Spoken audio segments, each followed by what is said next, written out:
Mike McCool here in the Royal Examiner Studio, and with me today is Mabie. She is a write-in candidate for the school board in the Shenandoah District. Welcome again. You've been here a few times, and we've been talking about your campaign. So it's getting close to the end. It is. So how does it look? The response from the community has been amazing.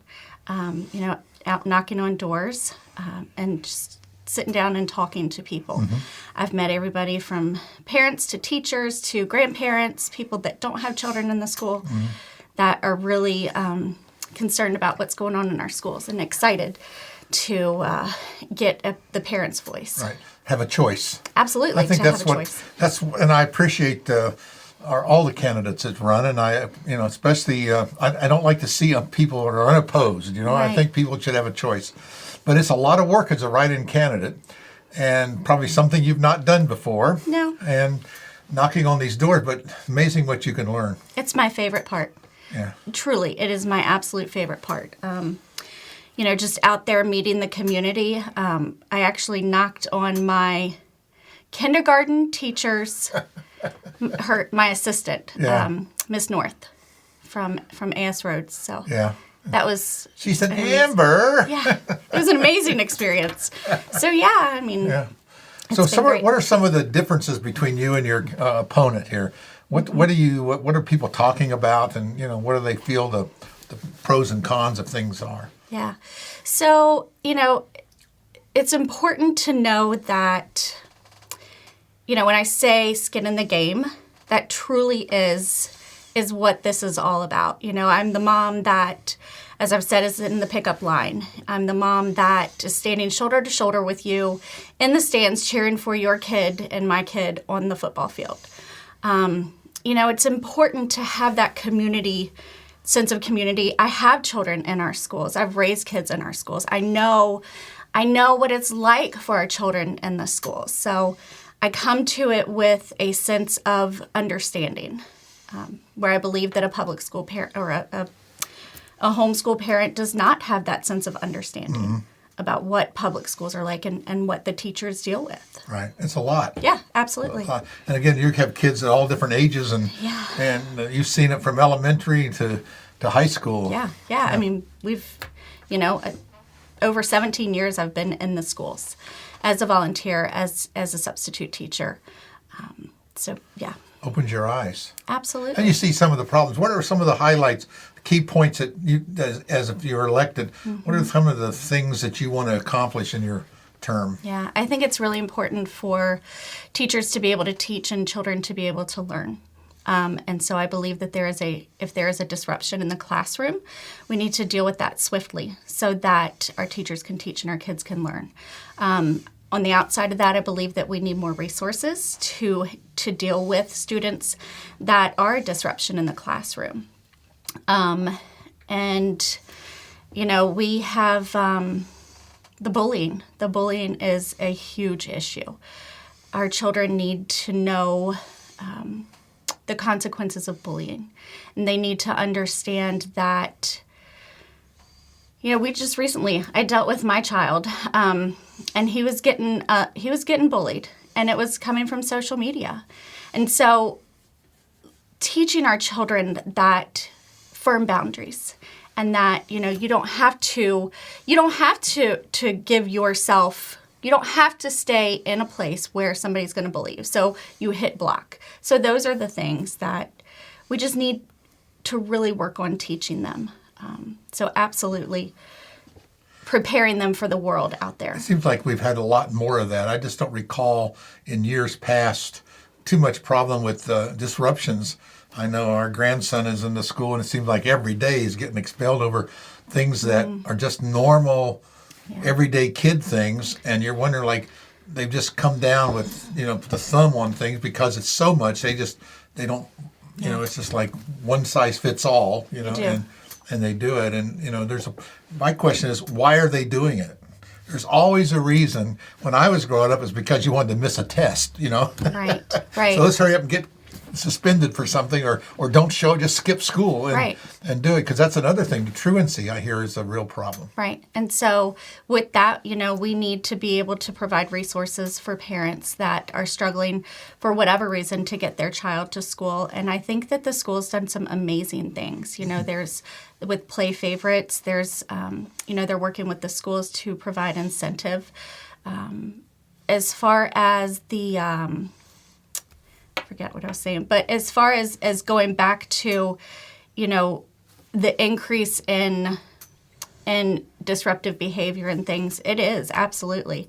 There's social media has given everybody a sense of boldness. Right. That I call that anonymity of the keyboards, Yes, right? That's keyboard what it warriors. is. Yeah, they can make comments of things that Yeah. they'll post a story. No one even reads a story, but they got to make a comment. And things that have real life consequences.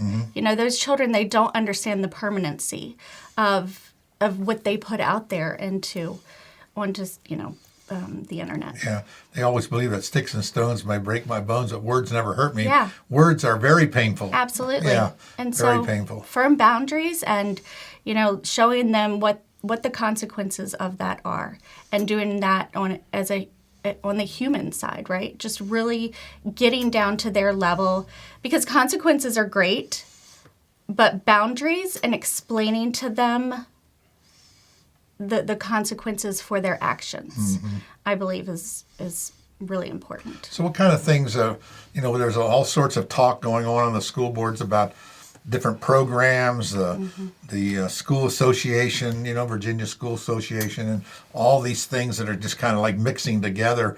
And people I don't think even realize, you get one person or a candidate over here screaming about this and someone screaming about this. And Right. you wonder, like you said, some of them don't have kids in school. So Right. And there is a very real situation coming for our schools. There are people out there who are following a playbook to highlight the bad, to undermine the public education system, which is a very, very scary thing, because I need the public education system as a parent. And so, I don't think that people fully understand the big picture as it is now, but we are definitely starting to see the undermining and putting pieces together. you see that in all sorts of areas, not just education. We're Yeah. starting to see little things creep in, and you see it, but you don't say anything. And then we see what happens, like over the summer.